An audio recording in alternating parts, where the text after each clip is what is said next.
Remanara Vasurio de la Malaya Nara Manurio.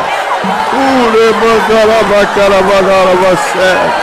Remandara Maio de la Malaya. Uricalamaio de Revere Malas. La Malaya Luri Mandere Viação.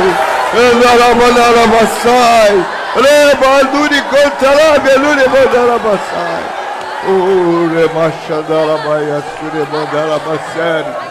Rai, Ramadara Masai, Kerayon de Hai, Uremandaras, Ura Sharabara, Uremandara Masai. Glória, glória, glória a Deus. Aleluia. Uramandara Masuria.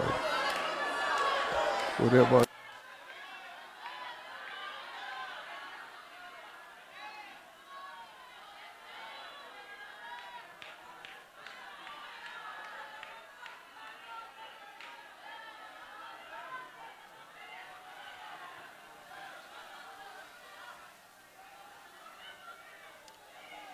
Oh, Espírito Santo de Deus.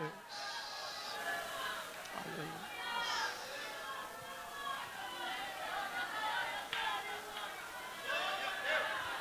Aleluia. Glória a Deus. A nosso Deus seja toda a honra. Ao nosso Deus seja toda a glória. E ao nosso Deus seja todo louvor para sempre e sempre. Amém. Paz do Senhor, meus irmãos. Que alegria poder estar com vocês aqui essa noite. Poder retornar a essa casa de oração. Aonde o nosso Deus, Ele tem sido glorificado e exaltado. Deus continue abençoando a vida de vocês de forma poderosa. Deus continue preservando no coração de vocês esse sentimento de querer transmitir a palavra de Deus através da vida, através do louvor, através da palavra. Que Deus continue preservando a juventude do Caetés até o arrebatamento da igreja. O Senhor tem uma palavra para essa casa, uma promessa, e Ele continua levantando e usando pessoas para que essa mensagem seja proclamada. Deus abençoe vocês. Minha palavra nesse altar, mais uma vez, é de gratidão a Deus pela vida do nosso pastor presidente, pastor José Mário. Obrigado, pastor, por me permitir voltar a esse altar. São praticamente 12 anos pregando a palavra de Deus aqui nesse altar, e poder retornar a essa casa, para mim é um motivo de muita alegria. Deus continue abençoando sua vida, seu ministério. Minha gratidão ao pastor Leonardo, que também já o conheço há bastante tempo. Vir ao Caetés, irmãos, é rever amigos, é estar entre amigos, é estar entre família. Então, não dá para citar o nome de todos, mas o pastor Alberto também, Deus abençoe. Agradecendo a diretoria da igreja, minha gratidão se estende a todos os pastores, pastor Vladimir, pastor Enoque, todos os pastores que estão aqui no altar. Deus abençoe vocês poderosamente. Meu amigo Arivelton, Deus abençoe, tá bom? Obrigado pelo convite mais uma vez, pelo carinho. Deus continue prosperando sua casa, sua família. Eric, Deus abençoe você, sua família, tá bom? Rafael Salomão, Felipe e Gabriel, a nova geração que Deus tem levantado. Deus continue abençoando vocês de forma poderosa. Hoje eu não estou acompanhado da minha família, porque tem um mês que chegou um pacotinho novo lá em casa, e a minha esposa está tomando conta deles lá, está de resguardo ainda, mas eu quero deixar aqui um abraço da minha casa, da minha família para vocês, tá bom? Glória a Deus. Você que trouxe a Bíblia Sagrada, apodere-se dela, por favor. Glória a Deus. E abra comigo Evangelho de Mateus, capítulo de número 27. Mateus, capítulo de número 27, versículo de número 62. Evangelho de Mateus, capítulo de número 27, versículo de número 62. Glória a Deus. Mateus 27, 62 diz assim, a versão que está em minhas mãos. E no dia seguinte, que é o dia depois da preparação, reuniram-se os principais sacerdotes e os fariseus em casa de Pilatos, dizendo: Senhor, lembramo-nos de que aquele enganador, vivendo ainda, disse: depois de 3 dias ressuscitarei. Manda, pois, que o sepulcro seja guardado com segurança até o 3º dia. E não se deu o caso de que seus discípulos vão de noite e furtem e digam ao povo: ressuscitou dentre os mortos. E assim, o último erro será pior do que o primeiro. E disse-lhes Pilatos: tendes a guarda, ide, guardai-o como entenderdes. E indo eles, seguraram o sepulcro com a guarda, selando a pedra. Pai, nós te agradecemos, Senhor, pelo privilégio e oportunidade que temos de estar aqui essa noite, para glorificar, para exaltar, para engrandecer o teu nome. Senhor, a palavra é tua. A igreja aqui reunida, ela pertence a ti. Nós estamos aqui porque te amamos. Que mais uma vez o teu Espírito tenha liberdade em passear por essa igreja essa noite, salvando, curando, libertando, restaurando, fazendo aquilo que apraz ao teu coração. Amarra-nos no teu altar. Leva, Senhor, a nossa mente cativa a ti e resgata tudo aquilo que nós perdemos com o passar do tempo. Fica conosco, Senhor, até o término desse culto. E nós prometemos tributar a ti toda a honra, toda a glória e todo louvor para sempre. Amém e amém. Glória a Deus. Se você pode, tome o seu assento, glorificando, exaltando e engrandecendo o nome do nosso Deus. Aleluia. Olhe para cá, redobre sua atenção. Me empresta sua mente aqui por alguns segundos. Eu prometo ser breve, mas eu quero ser fiel àquilo que o Senhor já colocou em meu coração para essa noite, para esse culto, para esse momento. Talvez um dos maiores desafios do ministério de Jesus não tenha sido morrer na cruz do Calvário. Por mais que o processo da crucificação tenha sido doloroso demais, e eu não tenho pretensão nenhuma em romantizar esse momento, porque quando lemos os evangelhos nós percebemos o quanto isso foi doloroso para o mestre. De alguma forma, ao ler a Bíblia Sagrada, nós percebemos que Jesus, ele já estava preparado, ele já sabia desse momento.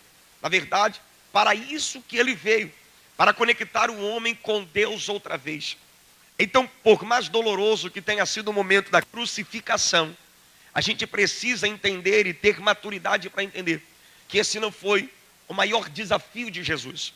O maior desafio de Jesus talvez tenha sido explicar a crucificação, explicar a sua morte. Eu digo isso porque Jesus, ele era judeu. Seus discípulos eram judeus. Ele pregava aos judeus. E quando nós lemos a Bíblia Sagrada, o que nós vamos perceber é que havia um certo misticismo acerca da vinda do Messias. Eles acreditavam, os judeus e principalmente do primeiro século, que o Messias, muito mais do que uma figura religiosa, ele deveria ser uma figura política.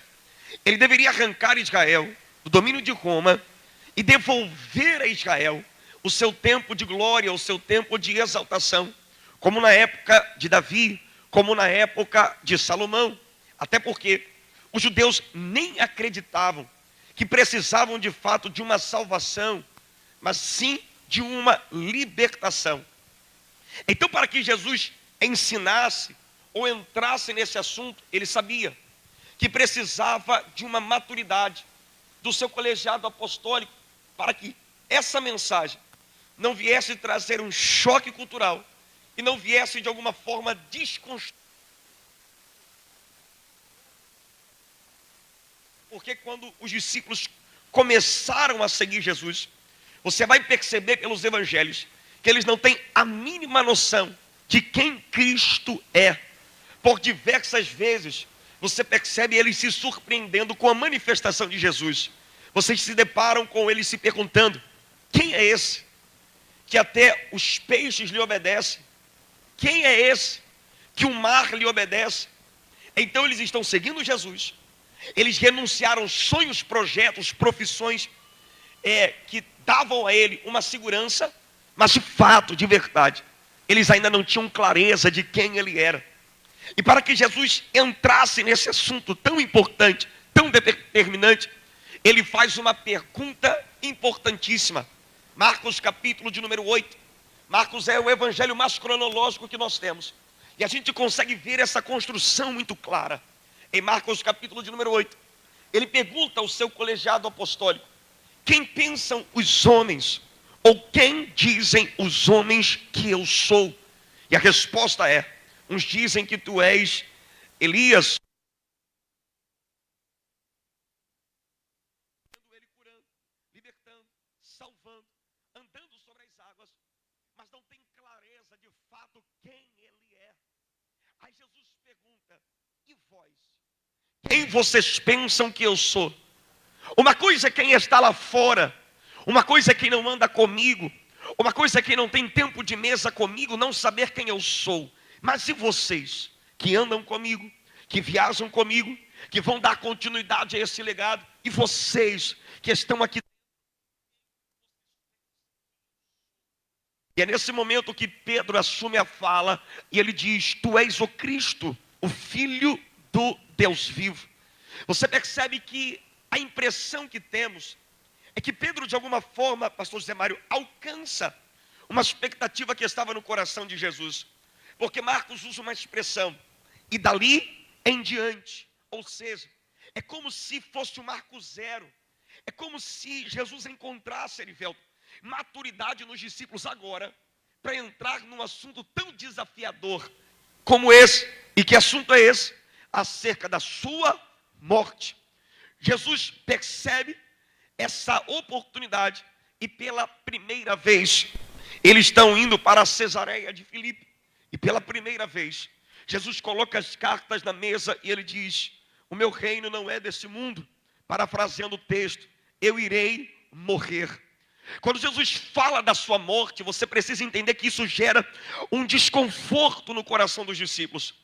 Pedro abriu mão de coisas, Tiago abriu mão de coisas, Mateus o publicano abriu mão de projetos, e de repente é como se eles tivessem recebido um balde de água fria.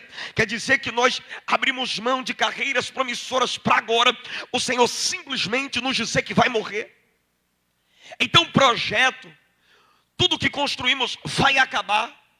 Por mais desconfortável que seja essa informação, ela não termina numa tragédia. Ele continua dizendo: eu irei morrer. E antes que isso trouxesse algum espanto, ele conclui dizendo: porém ao terceiro dia eu irei ressuscitar. A morte não é o fim da história, mas ela marcará o começo de uma nova estação, de uma nova temporada que o mundo está aguardando. Ao terceiro dia eu irei ressuscitar. Se você continuar lendo o Evangelho de Marcos, nós nos depararemos no capítulo de número 9. Eles chegam a Galileia e pela segunda vez eu vejo, pastor Leonardo, Jesus se esforçando para falar aos seus discípulos mais uma vez. E pela segunda vez ele diz: eu irei morrer, mas ao terceiro dia eu irei ressuscitar. Se você continuar lendo o Evangelho de Marcos, quando você chega no capítulo de número 10, eles estão subindo para Jerusalém. Será o seu apogeu na terra, será o momento em que ele será recebido e celebrado com honra. Mas a impressão que tem é que Jesus está vacinando o coração dos discípulos, como se estivesse dizendo: não se impressione com as festas, não se impressione com a celebração, ou com tudo que vocês estão vendo. É como se Jesus estivesse dizendo: meu reino não é dessa terra, meu reino não é desse mundo. E pela terceira vez ele toca no mesmo assunto. Marcos capítulo de número 10, ele diz: eu irei morrer, mas ao terceiro dia eu irei ressuscitar. Eu não sei se os adolescentes do Caetés conseguem entender que Jesus, quando está repetindo essa mensagem, ele não está sendo repetitivo, ele está sendo didático. Ele está querendo que essa mensagem esteja enraizada. O que Jesus está fazendo? Preparando o terreno, preparando o coração dele. O que Jesus deseja é que haja um preparo. O que Jesus deseja é que eles estejam prontos. Por quê? Porque quando começar o processo da crucificação, é exatamente esta palavra que precisa sustentá-los quando eles começarem a ver tudo que irão presenciar. E quando Jesus passa por esse processo da crucificação, o que fica muito claro para nós é que Jesus, por mais que estivesse numa situação desconfortável, ele sempre esteve no controle de todas as coisas. Ele sempre esteve com o governo, ele sempre esteve no comando de todas as coisas. Quando ele tem a última comunhão, a última ceia com o seu colegiado apostólico, ele fala isso publicamente e ele diz: um de vocês vai me trair. A mensagem que Jesus está mandando é: eu estou sendo traído, mas não estou sendo enganado. Eu estou sendo traído, mas eu não estou sendo pego de surpresa. Eu estou sendo traído, mas eu sei exatamente o que está acontecendo. Sabe qual é a mensagem que Jesus está mandando para Iscariote? Eu estou no controle de todas as coisas. Jesus estava tanto no controle das coisas, que se você ler o processo da crucificação pela ótica de João, a Bíblia diz que Jesus olha para Judas e diz: o que tiver que fazer, faz-o depressa. Ou seja, até a hora, Eric, de Judas sair da mesa, quem decidiu foi o mestre. Não foi Judas, não foram os discípulos, foi Jesus que olhou para ele e disse: não precisa mais sustentar um personagem, não precisa fingir que você está com o coração aqui. O que você tem que fazer, sai da mesa, se apressa, vai fazer o que você tem que fazer. Até a hora de sair da mesa, quem decidiu foi Jesus, porque ele está no controle de todas as coisas. Oh, glória a Deus. Judas sai dali, Jesus vai com seus discípulos ao Getsemane. Quando ele chega no Getsemane, eles passam por um momento desconfortável. Chega ali alguns guardas por parte dos sacerdotes daquela época, chegam ali para prender a Jesus, e Pedro, tentando proteger a sua vida, proteger a sua integridade, arranca uma espada e arranca a orelha de Malco, servo do sumo sacerdote. Quando Jesus restitui a orelha daquele homem, a mensagem que ele está mandando para Pedro é: se eu quisesse me livrar das mãos desse homem, eu não precisava de um pescador armado me defendendo, mas o meu Pai mandaria miríades e miríades de anjos aqui agora, e me arrancaria e me livraria deste ambiente hostil. O que Jesus está dizendo é: eu estou sendo crucificado, mas eu ainda estou no controle de todas as coisas. Oh, glória a Deus. Ele sai dali, é levado até a presença de Anás e Caifás, que são como autoridades religiosas da sua época. E diante dessas autoridades, algumas testemunhas vendidas e compradas vão começar a mentir, tentando fazê-lo pecar, tentando fazê-lo tropeçar em palavras. E diante daquele ambiente hostil, aonde ele está sendo cuspido, aonde ele está sendo injuriado, você percebe que Jesus, ele fica em silêncio. Anás e Caifás, entendendo que o que acontece ali foge da sua jurisdição, leva ele em direção a Pilatos. Quando ele chega nas mãos de Pilatos, Pilatos lê o ambiente, percebe que há um ambiente hostil, há uma intenção por parte da religiosidade, da liderança judaica, em crucificar o Nazareno. E diante desta pressão, ele tentando acalmar os ânimos das pessoas, ele manda que Cristo seja chicoteado. Diante de todo aquele flagelo, diante de toda aquela maldade, Jesus fica em silêncio, e o silêncio de Jesus faz barulho no coração de Pilatos. O silêncio dele incomoda Pilatos, e Pilatos começa a dizer: se defende, eu tenho poder para te tirar daqui. Mas ele está no controle de todas as coisas, e ele está cumprindo o que está na palavra. Como uma ovelha muda é levada ao matadouro em silêncio, ele está indo em direção ao seu propósito. Pilatos está incomodado, e ele começa a dizer: fala alguma coisa, com uma canetada eu te livro disso, eu te arranco daqui. E Jesus, de forma tranquila, de forma serena, olha para Pilatos e diz: nenhum poder sobre mim você teria, se do alto meu Pai não tivesse conferido a você. Você pensa que está no controle, mas eu que estou no controle de todas as coisas. Oh, glória a Deus! Para perturbar ainda mais Pilatos, ele lê o ambiente, ele percebe a maldade, e a esposa dele vai ao seu ouvido, e ele diz: olha, não sei quem é esse homem, não sei qual é a acusação, mas a madrugada inteira sonhei com esse Galileu, e a única coisa que posso te falar com clareza é: ele é justo, ele é justo, ele é justo. Oh, glória a Deus! Pilatos, diante da pressão pública, ele lava as suas mãos e conduz Jesus até o Gólgota, até o Monte da Caveira. Quando Jesus chega ali para ser crucificado, João, mais uma vez, sendo detalhista com a crucificação, ele usa uma expressão que me encanta. Ele diz: tenho sede. Eu já nem sei se ele estava com sede mesmo, ou se ele estava sendo fiel à palavra, porque João nos deixa uma pista dizendo: e para que se cumprisse a escritura, ele disse: tenho sede. E para que se cumprisse a palavra, ele disse: tenho sede. Então a mensagem que Jesus está mandando é: mesmo num ambiente desconfortável, mesmo num ambiente hostil, mesmo num ambiente onde eu estou sendo aparentemente injustiçado, eu ainda estou no governo e estou no controle de todas as coisas. Jesus não é morto, Jesus se entrega de forma voluntária por mim e por você, e é por isso que ele diz: Pai, a ti eu entrego o meu espírito, está consumado. Oh, glória a Deus! Quando Jesus morre, a terra sente. Eu não sei se a mídia consegue pregar comigo, mas eu acho que a Bíblia prega por ela mesmo, e pouco depende da minha aplicação.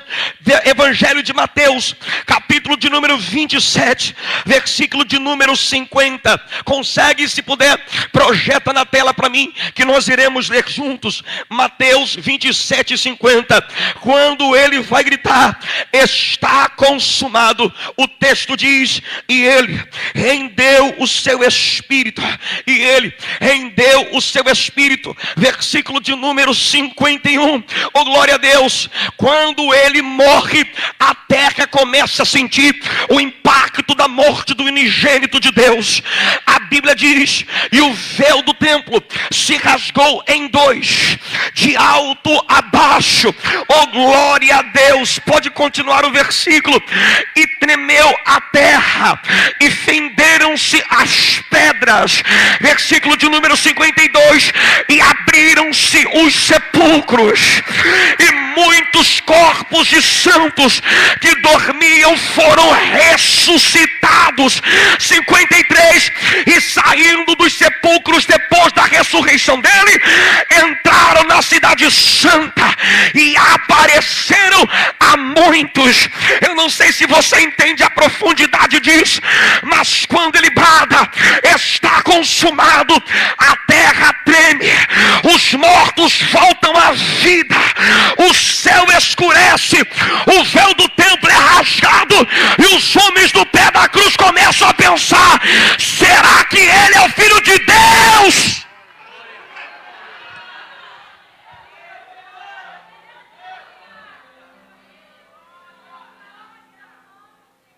Oh, Espírito Santo de Deus, eu estou sentindo a presença dele aqui esta noite. Quando ele morre, há uma crise. Por quê? Porque os discípulos estão sentindo o peso da sua morte. As pessoas estão olhando umas para as outras e se perguntando: vai terminar assim? Vai acabar assim? Curou tantas pessoas, restaurou tantas pessoas, deu vida a tantas pessoas, e é assim que vai acabar? Enquanto a maioria das pessoas estão enlutadas, o que Jesus esperava nesse momento, é aqui que eu preciso que você me empreste a sua mente e redobre sua atenção. O que Jesus esperava nesse momento é que começasse uma preparação. Porque tudo o que está acontecendo não é nada além do que ele já tinha dito. E só vai acontecer o que ele já disse. Nada mais e nada menos do que simplesmente ele já disse. Para muitos é uma surpresa, para muitos uma covardia. Mas pastor José Mário, para o seu colegiado apostólico, para aqueles que estiveram com Jesus em Cesareia de Filipe, na Galileia e em Jerusalém, por pelo menos 3 vezes. Quantas vezes, adolescentes? Não, está muito fraco, só o meu lado esquerdo, o meu esquerdo. Quantas vezes? Só o meu lado direito. Quantas vezes? 3 vezes Jesus falou exatamente desse momento. Ele falou em Cesareia de Filipe, ele falou na Galileia, ele falou em Jerusalém: eu irei morrer, mas ao 3º dia eu irei ressuscitar. O que Deus está fazendo? Preparando o campo, preparando o terreno, preparando o coração deles para esse dia, para esse momento. O que Jesus estava dizendo é: os homens estarão se perguntando por que ele morreu. A mídia vai estar em dúvida por que ele morreu. Quem especulava acerca dele vai estar pensando por que ele morreu. Mas para vocês que eram íntimos, próximos, que estavam comigo, vocês têm obrigação de estarem preparados para esse momento. Por quê? Porque para todos foram ocultados, mas para os íntimos, mas para os amigos, esse momento estava claro: eu irei morrer e ao 3º dia eu irei ressuscitar. Então agora não é um momento de luto, agora não é um momento de pranto, agora não é um momento de desespero, é um momento de quê? É um momento, Arivelton, de se reunir com os íntimos. Talvez Pedro, Tiago, João, a diretoria deveria se aproximar e perguntar: aonde será? Aonde será o quê? O encontro. Porque se a primeira parte da profecia se cumpriu, ele morreu, por certo nós precisamos agora esperar a terceira parte. A segunda parte, como a primeira já se cumpriu, ele morreu, a segunda por certo também irá se cumprir. Qual? Ele vai ressuscitar. Agora era para os amigos estarem conversando. Nós iremos até ele, ele vem até nós. Pastor Vladimir, qual vai ser o cardápio? Um peixinho na brasa, o mestre gosta, com um pãozinho assado. Qual vai ser o cardápio? Era para agora eles estarem se mobilizando. Mas os conhecedores de Bíblia que estão aqui na minha retaguarda, muito mais do que eu, podem falar e afirmar isso. Se a gente ler, depois se eu estiver errado me corrija, pastor Vladimir, mas se a gente olhar para o Evangelho de Mateus, Evangelho de Lucas, Evangelho de João, Evangelho de Marcos, os 4 evangelistas, depois da morte de Jesus, pastor Leonardo, eles somem, eles desaparecem. A Bíblia não fala mais acerca de Pedro, Tiago, João, Tomé, Mateus, não fala mais dos discípulos, com exceção de Pedro, que ainda aparece em momentos pontuais, e de João, que foi o único discípulo que foi à crucificação. E é por isso que Jesus conferiu a ele a responsabilidade de cuidar da sua mãe. Ele disse: mulher, eis aí o teu filho, eis aí a tua mãe. Foi João, o discípulo, o apóstolo do amor, que reclinava a sua cabeça ao peito do mestre, que Jesus confiou a responsabilidade de estar cuidando da sua mãe. Com exceção deles, você não acha mais relatos bíblicos acerca dos discípulos durante a morte de Jesus. Pergunte para mim por quê. Não pergunta com vontade, pergunta por quê.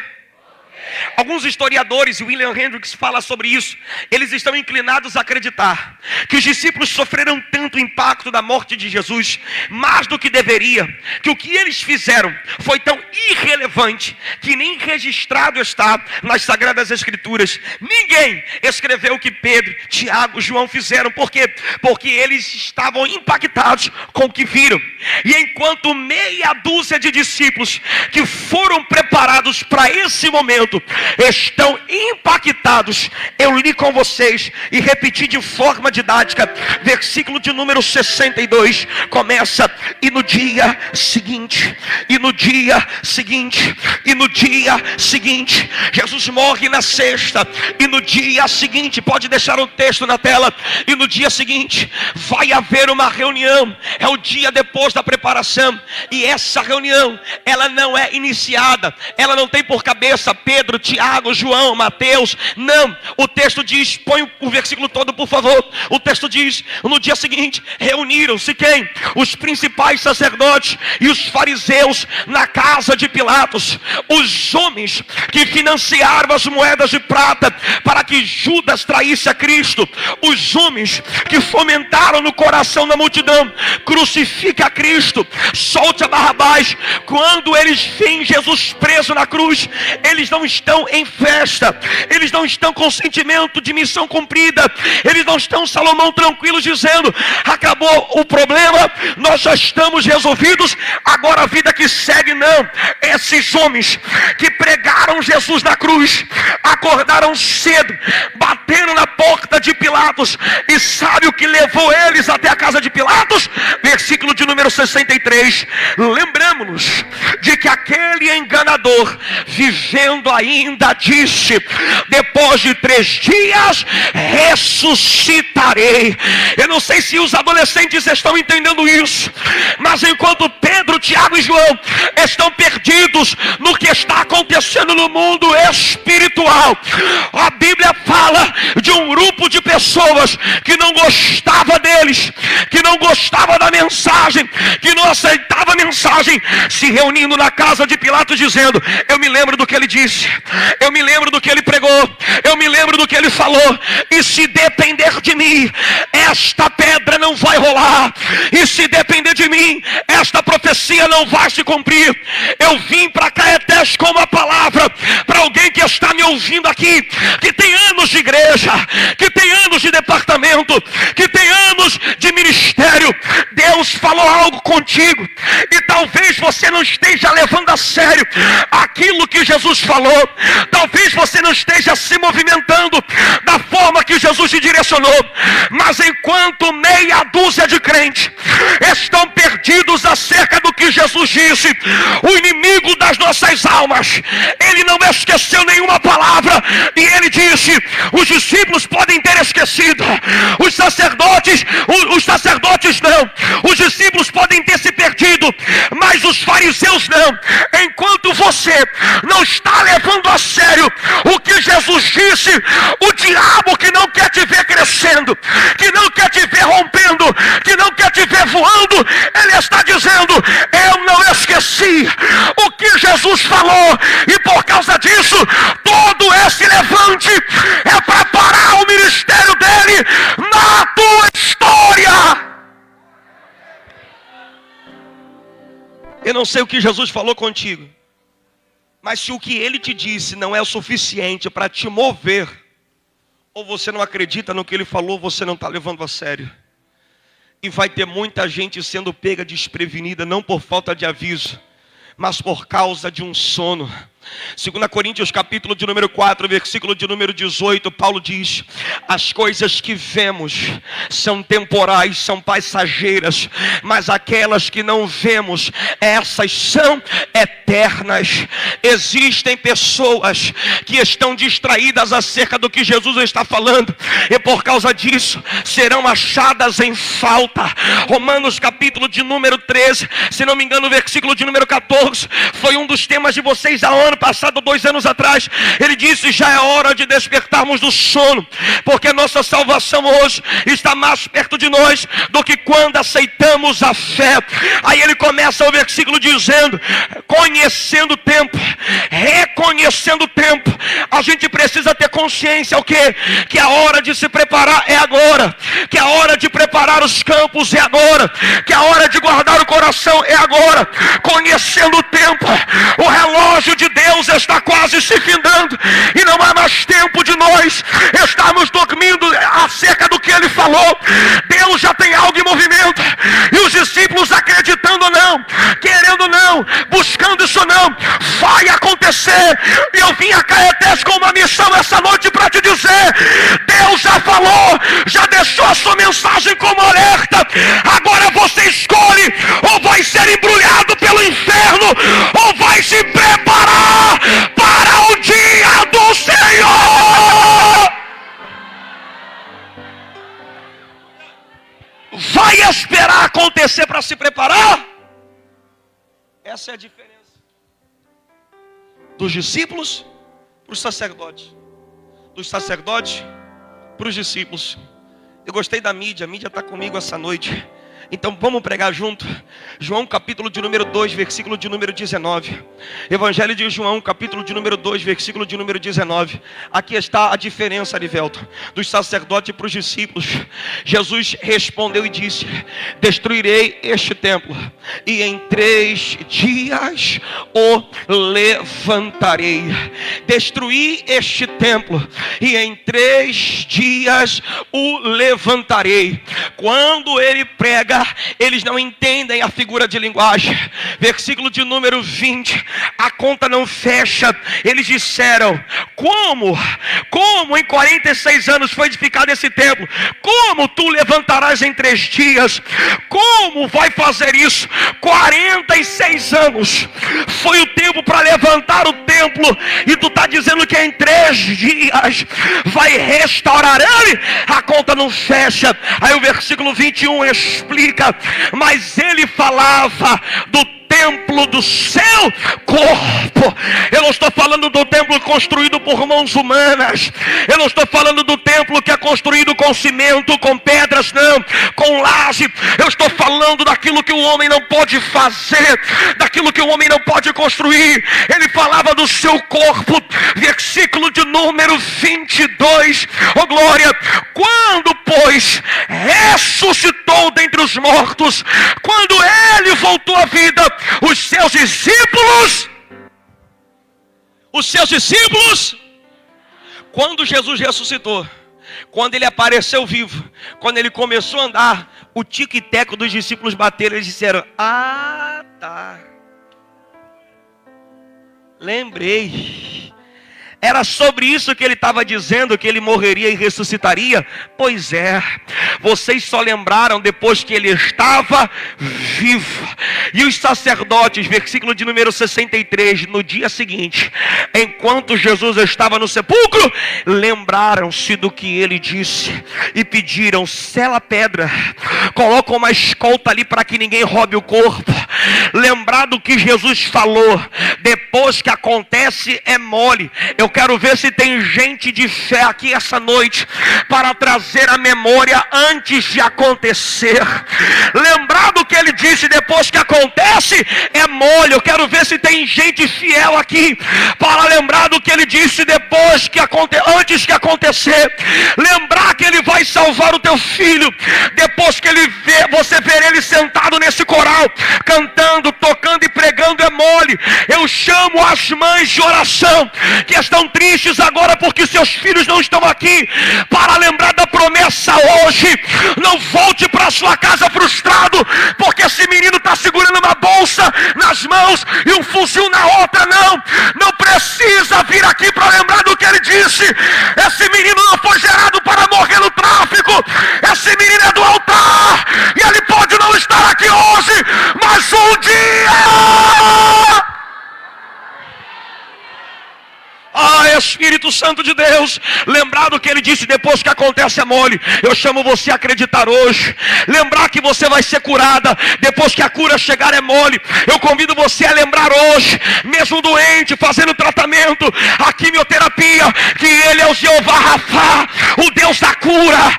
Lembrar que ele pode te dar uma casa própria quando você tiver nele é mole. Eu chamo os homens de fé para acreditar hoje, devendo o aluguel, que Deus vai te arrancar dali.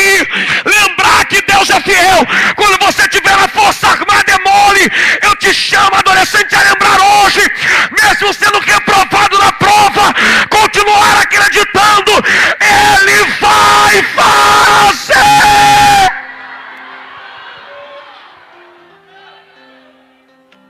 Traga memória, traga memória, traga memória, traga memória, traga memória do que ele já falou para você, porque tudo que viveremos e estamos vivendo, pastor José Mário, não é nada além daquilo que já está escrito. É por isso que há uma urgência. Que urgência é essa? Que despertarmos do sono, gente. As coisas materiais são temporais. Num congresso de adolescente, Falar muitas vezes sobre futuro, às vezes é distante demais.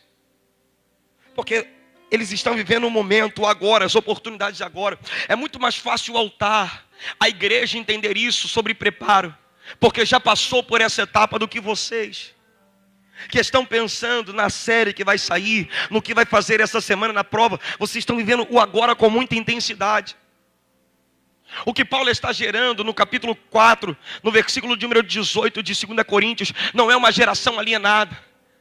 Ele não diz que nós deveríamos deixar de pensar nas coisas da terra simplesmente para sermos alienados, pelo contrário. Porque o arrebatamento da igreja nunca foi desculpa para nós sermos alienados. Em 2 Tessalonicenses, Paulo trata de um assunto muito delicado, mas de urgência. Ele diz, existe um grupo ali que em detrimento à promessa da sua vinda, deixou de trabalhar. E Paulo foi muito firme ao se posicionar dizendo, aquele que não trabalhe, que não coma. O que ele está dizendo é, saber da iminência da volta de Cristo não pode nos deixar ociosos nem paralisados. Nós precisamos alcançar poderes públicos, alcançar cargos públicos, precisamos crescer de forma social, construir família, precisamos buscar os nossos sonhos. Mas o que Paulo está dizendo para os coríntios é, esteja com o seu pé na terra, mas com a sua consciência na eternidade, porque tudo aquilo que vemos passa, tudo aquilo que vemos acaba, tudo aquilo que um dia construímos vai ficar para trás, mas o que vai ficar para sempre é aquilo que nós não vemos, é aquilo que nós não tocamos. E existe uma geração que está desprezando coisas só porque não estão vendo.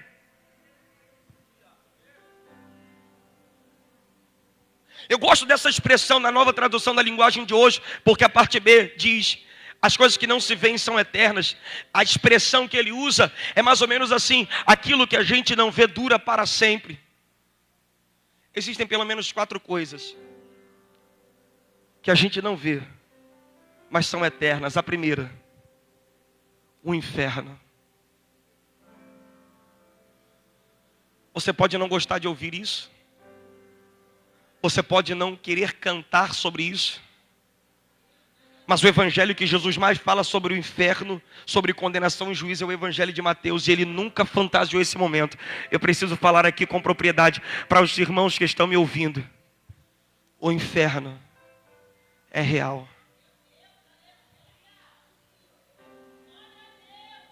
Eu seria muito covarde se eu subisse no último dia dessa festa e maquiasse como se tudo fosse festa. Existem pessoas aqui que, se não mudarem o seu comportamento, correm um sério risco de irem para o inferno. E sabe qual é uma das coisas que me traz mais temor? Porque o inferno não tem porta de saída. No inferno é onde a eternidade, o relógio, ele não passa, ele não sai do lugar. E se por uma fração de segundo, alguém que está no inferno pudesse retornar à vida, ele arrancaria esse microfone da minha mão agora.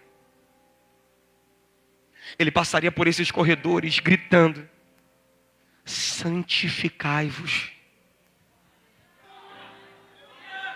Se por uma fração de segundo alguém pudesse fugir do inferno e correr a esse culto aqui agora, ele subiria nas galerias, ele gritaria, ele sacudiria as pessoas, ele diria, se arrependa.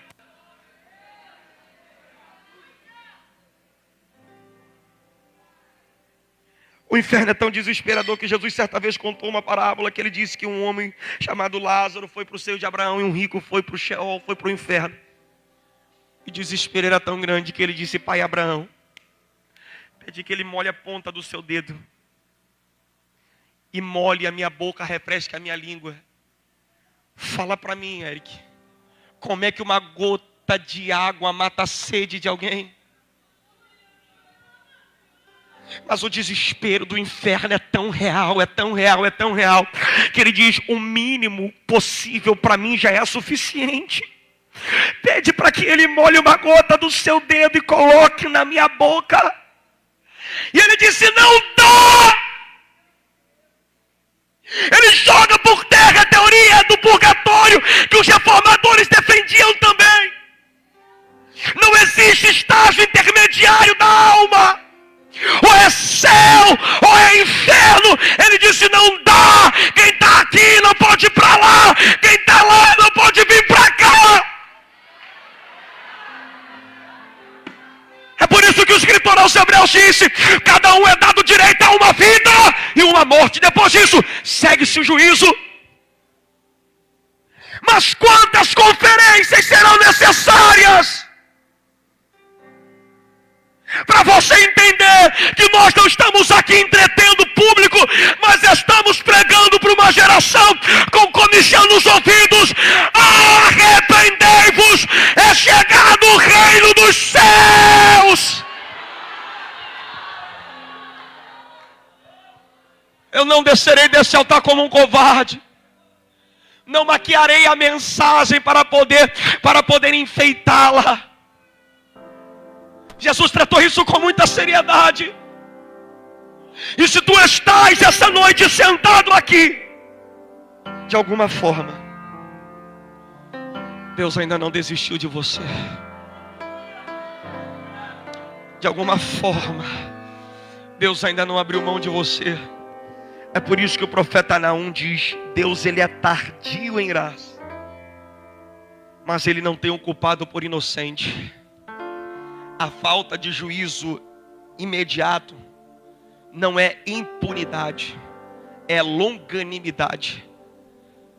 Deus não sentenciou a muitos aqui, não é porque não merecem juízo, mas porque o amor dele é tão grande, que ele está dizendo: eu estou te dando tempo.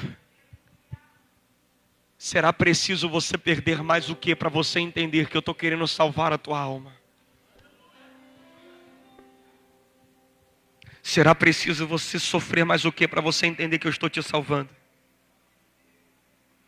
A primeira coisa que você precisa entender é que o inferno é real. A segunda coisa é que demônios são reais. Você pode não acreditar neles e nem vê-los, mas eles estão aí fora, trazendo destruição, transtorno, mortes, homicídios. A terceira coisa que você precisa entender, que você não vê, mas é eterna, são anjos. Anjos são seres ministradores de Deus, que estão a serviço daqueles que hão de herdar a salvação. Num estado tão violento como o estado do Rio de Janeiro, como você não faz parte de uma estatística de morte, de roubo, de violência, de assalto? Tu deu sorte? Não. É porque aquele que te guarda não dorme, não tosqueneja, e ele está te dando livramento até hoje. Quando teus filhos saem de casa para ir para a escola, os anjos do Senhor estão ali. Quando você anda pelas ruas dessa comunidade e de repente há uma operação, os anjos de Deus estão ali. Os anjos de Deus estão guardando aqueles que hão de herdar a salvação. Não é tão fácil assim tocar no homem e numa mulher de Deus. A quarta coisa que é uma realidade: o céu. E não abrir e fechar de olhos. E não abrir e fechar de olhos. Aqueles que morreram em Cristo primeiro ressuscitarão. Depois nós, os que estivermos vivos, subiremos aos céus. E aquilo que é mortal se revestirá da imortalidade, aquilo que é corruptível da incorruptibilidade. Então nos encontraremos com Ele nos ares. Nós não sabemos o dia nem a hora. Podemos até ser pegos de surpresa, mas não seremos pegos despreparados. Porque uma juventude no Caetés durante 4 dias está dizendo: preparai o campo.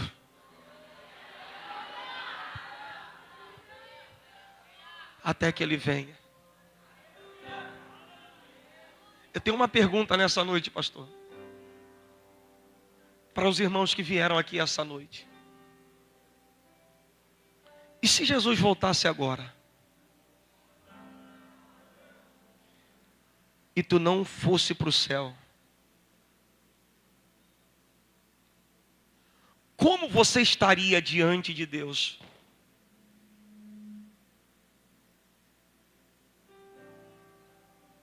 Eu não estou falando para quem ficou assistindo o jogo. Eu não estou falando para quem não conseguiu chegar na igreja. Eu estou falando com quem veio. Porque quando Paulo fala de um sono, ele está falando de pessoas que estão aqui dentro e simplesmente estão perdidas no que está acontecendo. O sono rouba a oportunidade da gente. Eu tenho uma adolescente lá em casa, pastor, de 4 anos de idade. Minha primogênita. Acho que aquela menina vai ser pregadora, porque ela fala igual o pai. Teve um dia que a gente foi para uma festa, Arivelton, e ela dormiu. E quando ela acordou, a festa já estava acabando. E pense em alguém que ficou revoltado, Eric. Porque quando ela viu tudo que tinha na festa, já estava terminando. O sono te rouba a oportunidade.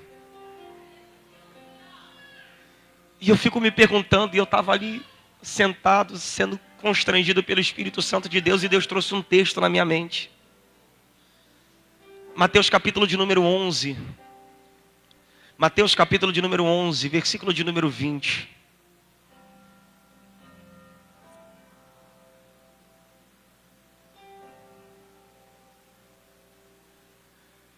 Coloca o 19, isso. Não, pronto. Olhe para a tela.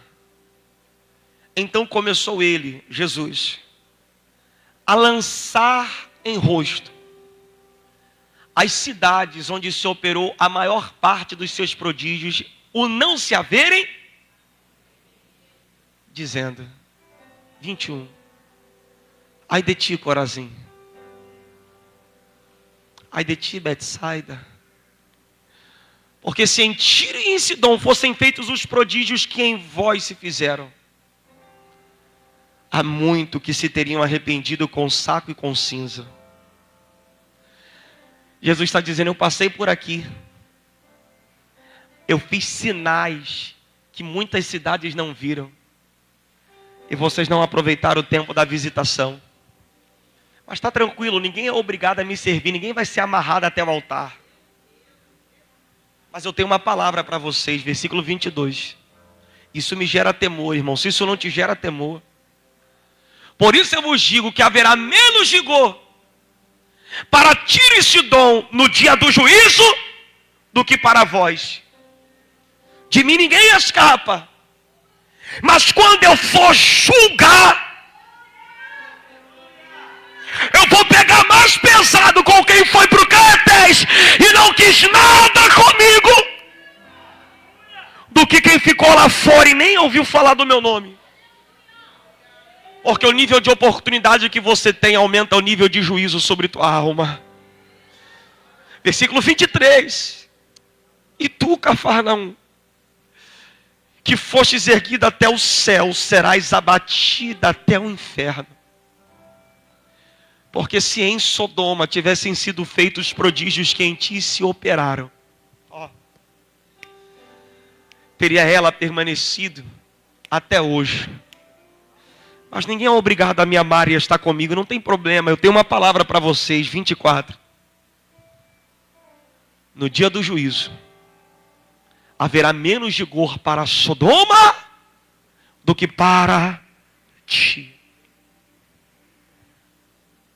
Eu não quero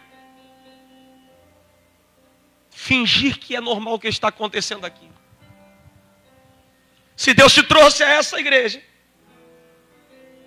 se você está sentado na galeria, no meio da igreja, já fez parte desse coral, já fez parte dessa igreja, e por algum motivo tu se esfriou na fé, eu tenho uma palavra para você.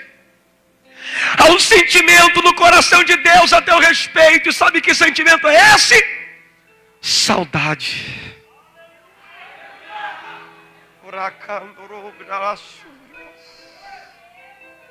Se Ele não acreditasse em você e na tua chamada, nem aqui tu estarias. Mas se Deus, por sua infinita misericórdia, te trouxe a essa igreja, é porque Ele está gritando nesse altar, escapa-te por tua alma.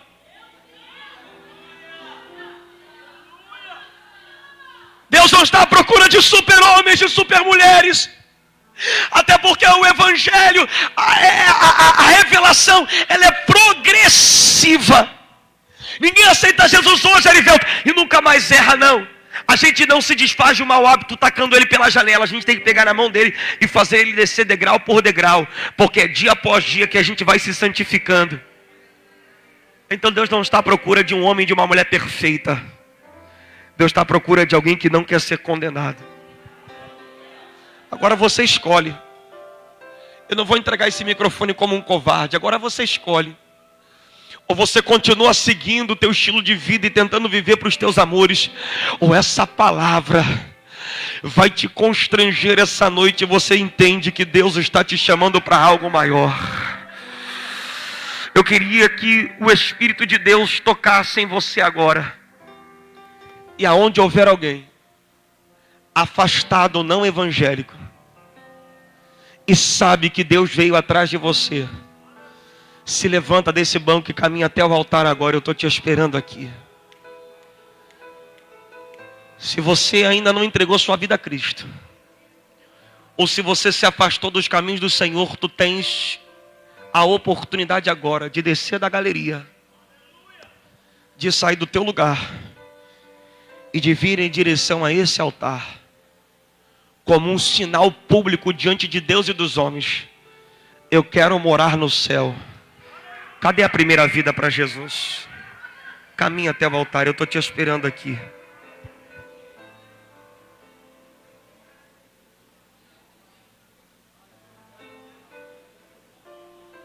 São os dois? É ele, a primeira vida já chegou aqui. Fica aqui do lado dele. Cadê a segunda vida? Vambora, irmão, levanta desse lugar, levanta desse banco. Cadê a segunda vida? Caminha até o altar. A primeira já está aqui. Cadê a minha segunda alma?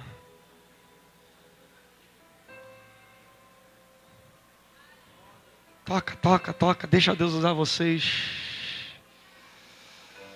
Oh, Espírito Santo de Deus. Caminha até o altar. Eu estou esperando a segunda vida para Jesus. Levanta da cadeira e vem até o altar.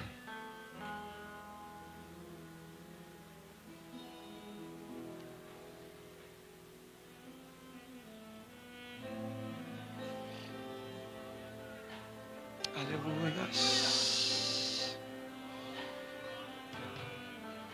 Aleluias.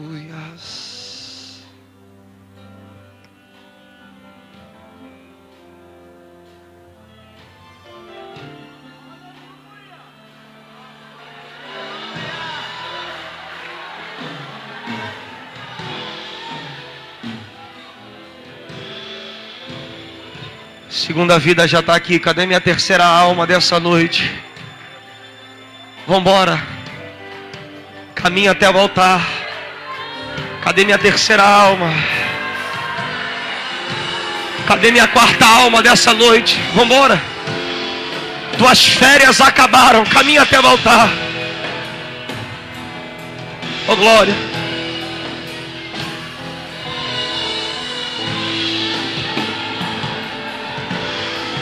Cadê minha quinta alma dessa noite? Os céus estão abertos sobre o crentes.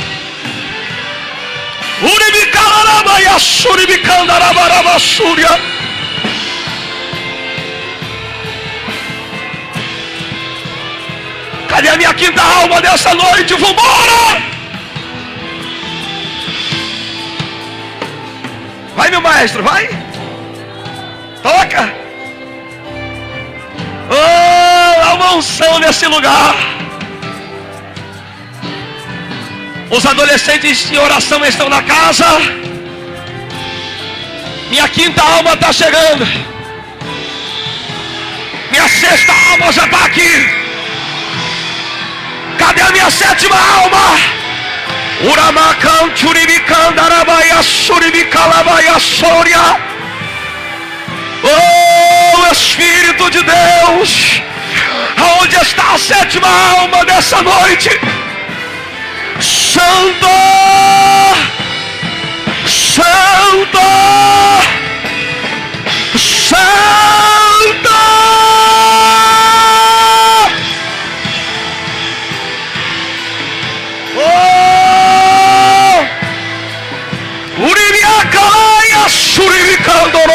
Súria. Minha oitava alma está chegando. Oh! Correntes serão quebradas agora. Nona alma, vem, vem, vem. Nona alma, vem, vem, vem. Nona alma, vamos, vamos. Nona alma, caminha até o altar, estou te esperando aqui.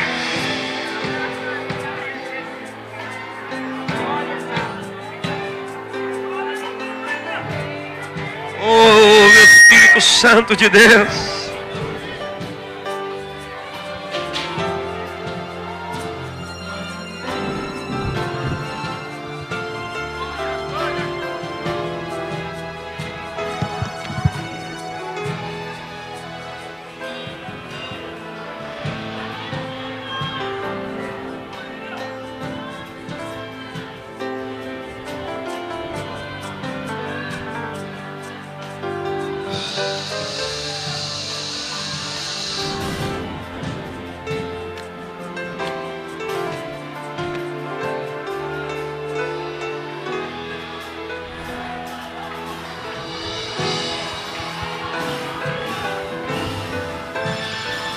Nona alma já chegou aqui, cadê a 10ª?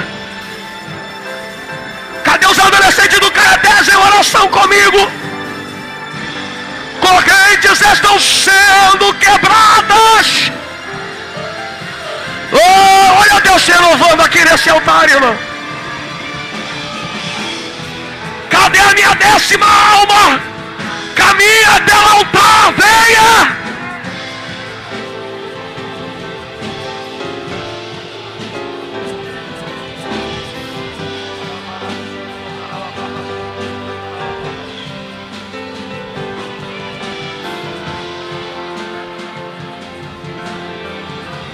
Estou esperando a 10ª alma. Eu estou esperando a 10ª alma.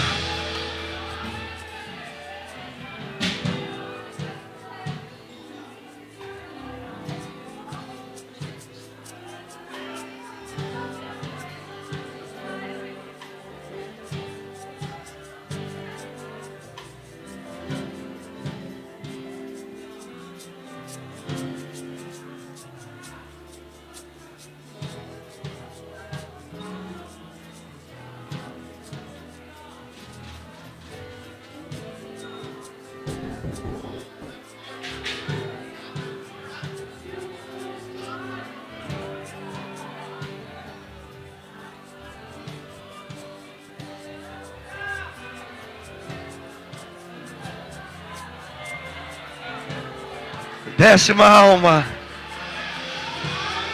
11ª alma. Eu acho que a igreja foi embora. 11ª alma já chegou. Cadê a 12ª, a segunda alma desta noite? Há poder do teu nome, Jesus. Há poder no teu nome, Jesus. Os adolescentes, levante as mãos. Eu estendo em direção à igreja. Estou esperando a 12ª alma. Espírito Santo de Deus, tua palavra foi pregada. Toda a existência do mundo espiritual caia por terra agora. Tudo aquilo que prende, que algema, que escraviza, caia por terra agora. Espírito Santo de Deus, passeia pelo Caetés agora. E onde houver uma alma que precisa vir a esse altar, toca nela agora. Há poder no teu nome. Há poder no teu nome. Há poder no teu nome. Há poder no nome de Jesus. Correntes sejam quebradas agora. Grilhões sejam quebrados agora. Toda a ferramenta do diabo seja desarticulada agora.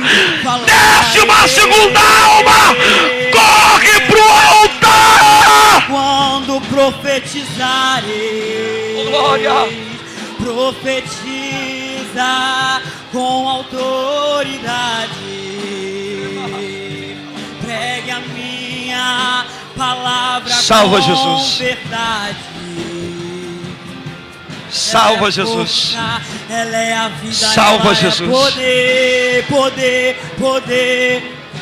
E esses ossos secos Salva, Jesus. viverão.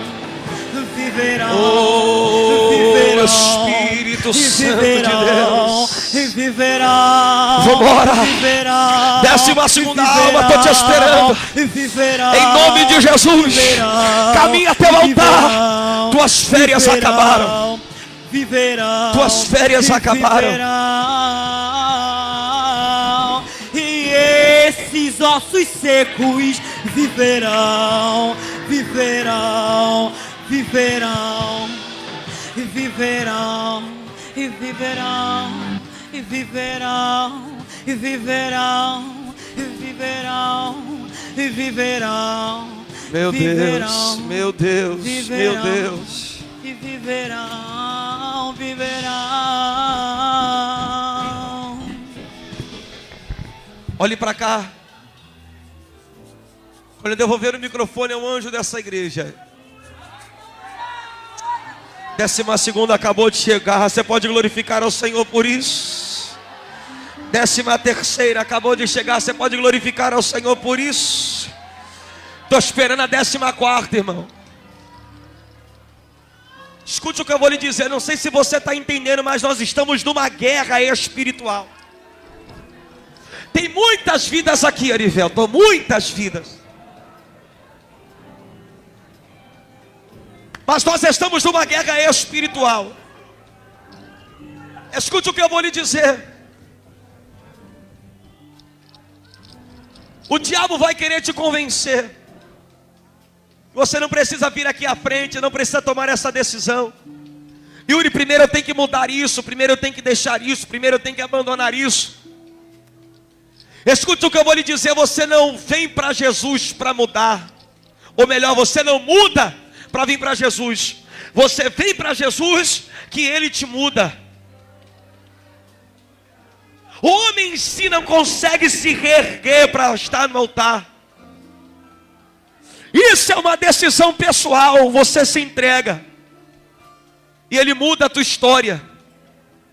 Tem 13 almas aqui no altar, mas o Espírito de Deus me diz: tem mais. Quando eu entregar o microfone ao anjo dessa igreja, tua alma não é mais responsabilidade minha. Eu não descerei desse altar como um covarde.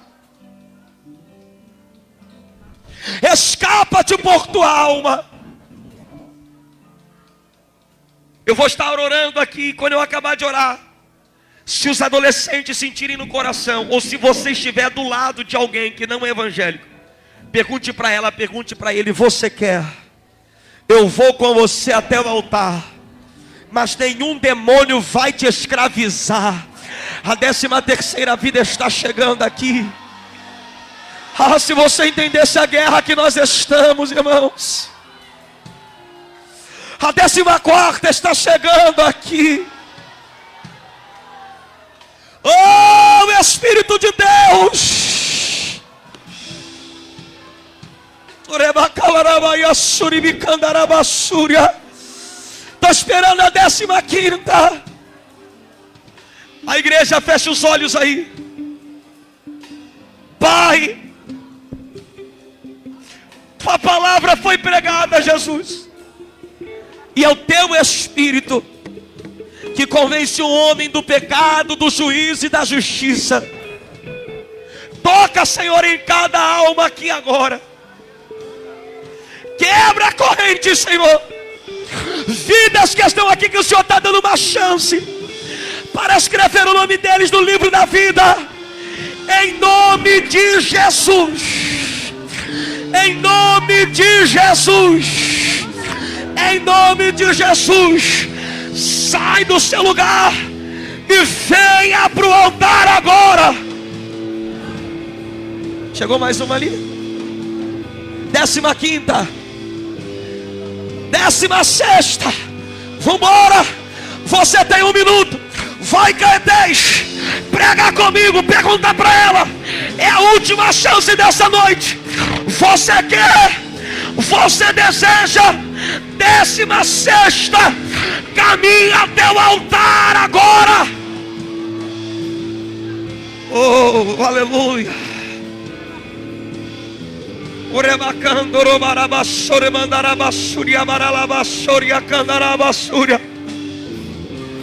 Adore a Ele, adore a Ele, adore a Ele, adore a Ele. Tu tens 1 minuto para sair dessa galeria, para descer do altar, para vir até o altar agora. 16ª acabou de chegar. Cadê a 17ª? Ai, irmão, tem mais, tem mais, tem mais. Eu não posso mais me alongar, mas eu sei que a 17ª ainda está aqui. Sai do teu lugar agora e escapa-te por tua alma.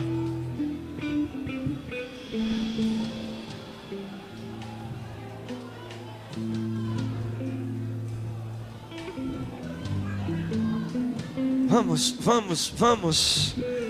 Cadê a equipe de louvor? 1 minuto adorando. E nós devolveremos o microfone ao pastor. 17ª alma. Escapa-te por tua vida. Espírito, Meu Deus do céu. que desce como fogo e vem como em Pentecoste. Oh! E enche-me de novo. Espírito 17ª e 18ª chegaram. Ah, eu acho que a juventude está aqui comigo não. E enche como fogo. Cadê a 19ª? Vem! E Vem! vem como em Pentecoste. 19ª, vem pro altar. Enche-me de novo.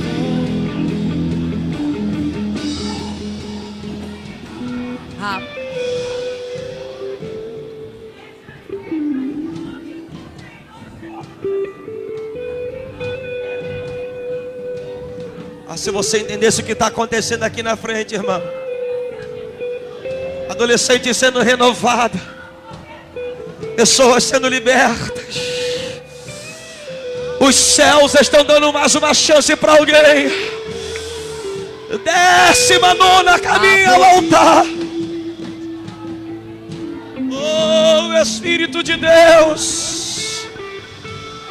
Deus não te colocou do lado dessa pessoa à toa. No nome de Deus te colocou aí por um propósito. Traga ela ao altar. No nome de Jesus.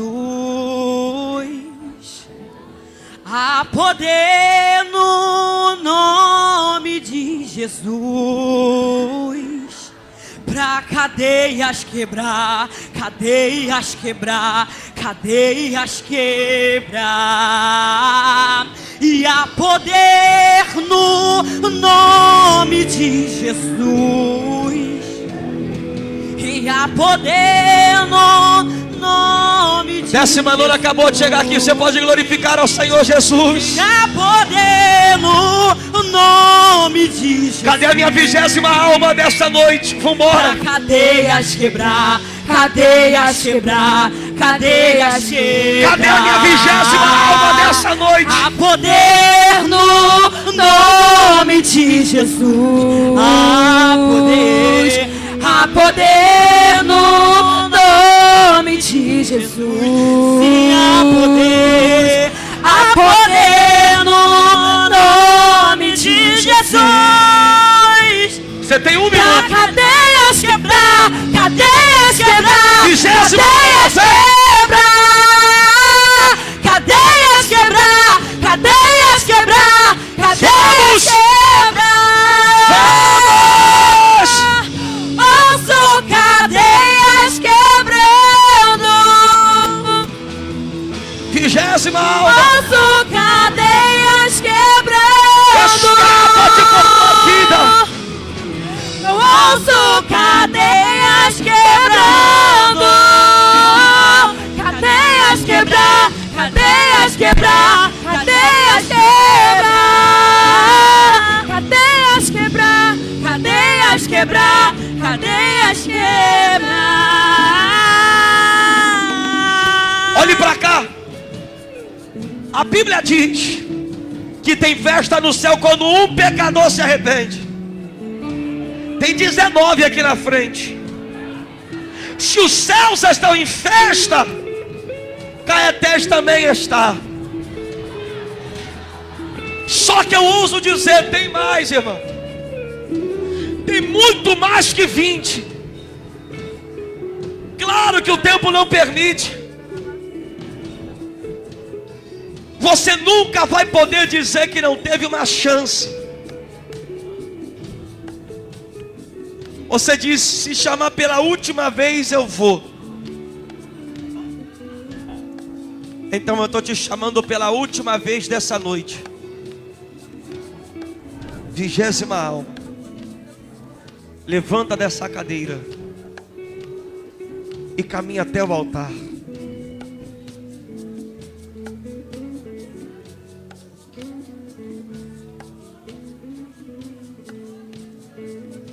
É a última chance dessa noite. Quando eu devolver o microfone ao pastor José Mário, tua vida não é mais responsabilidade minha. Não tem a ver com o número.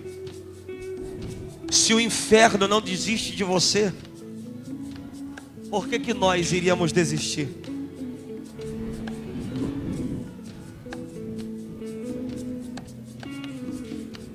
Vigésima alma. Caminha até o altar agora em nome de Jesus.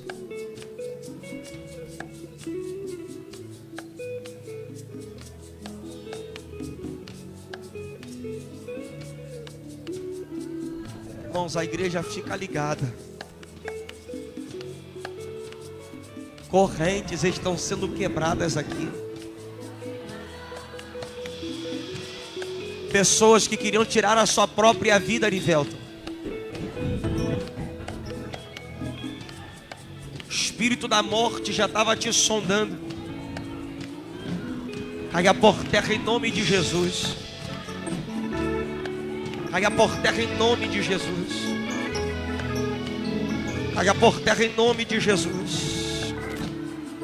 Há poder no nome de Jesus. Poder no nome de Jesus. Há poder no nome de Jesus.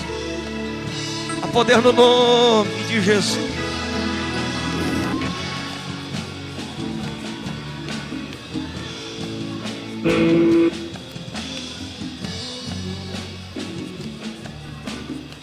E a 20ª alma acabou de chegar. Se a 21ª quiser vir, a oportunidade está aberta. Olhe para cá. A gente vai fazer uma festa. E o anjo da igreja vai estar conduzindo aqui as nossas vidas. Se tem festa no céu, pastor, tem que ter festa na terra. Posso fazer uma bagunça santa com eles? O Senhor me autoriza? Olhe para cá. Não tem festa no céu quando alguém troca de carro.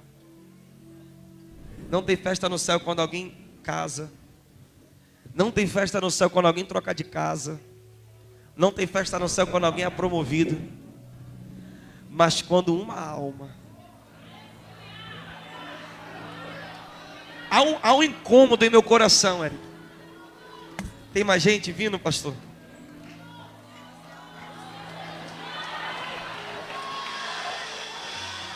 São quantos? Conta aí, porque eu não perdi a conta. Irmão, há um incômodo no meu coração. 21ª. Há um incômodo no meu coração. Existem mais. Existe mais. Eu sei que o meu tempo já acabou, irmão.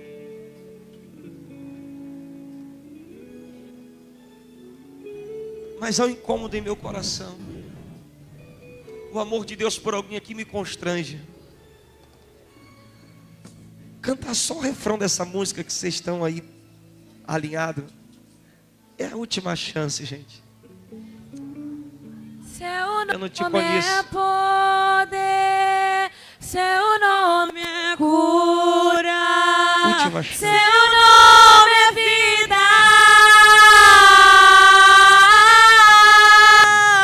Quebra as fortalezas, queima como fogo, vem tua luz brilhar.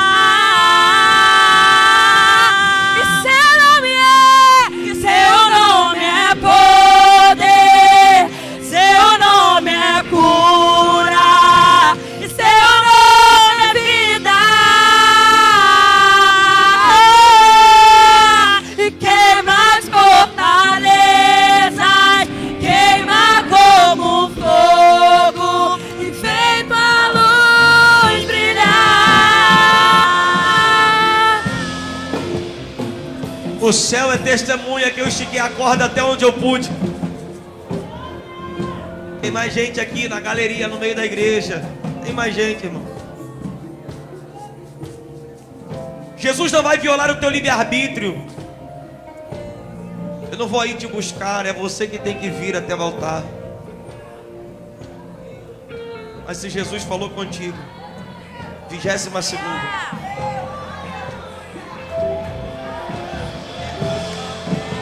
22ª acabou de chegar aqui, você pode glorificar a Deus. A oportunidade está aberta. Que fique registrado nesse altar. Tem mais. Tem mais. Vamos gritar por 3 vezes, gente, a poder no nome de Jesus. Você quer que correntes vão ser quebradas? Os adolescentes ainda estão comigo aqui, hoje já estão com fome.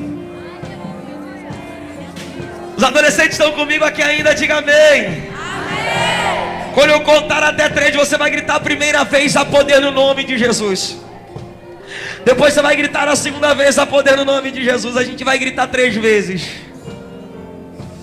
Oh, Espírito Santo de Deus, eu creio que a 23ª virá no brado da igreja. Você está comigo? Diz amém. 1, 2, 3, grita! De novo! A poder! Pela 3ª vez! A poder!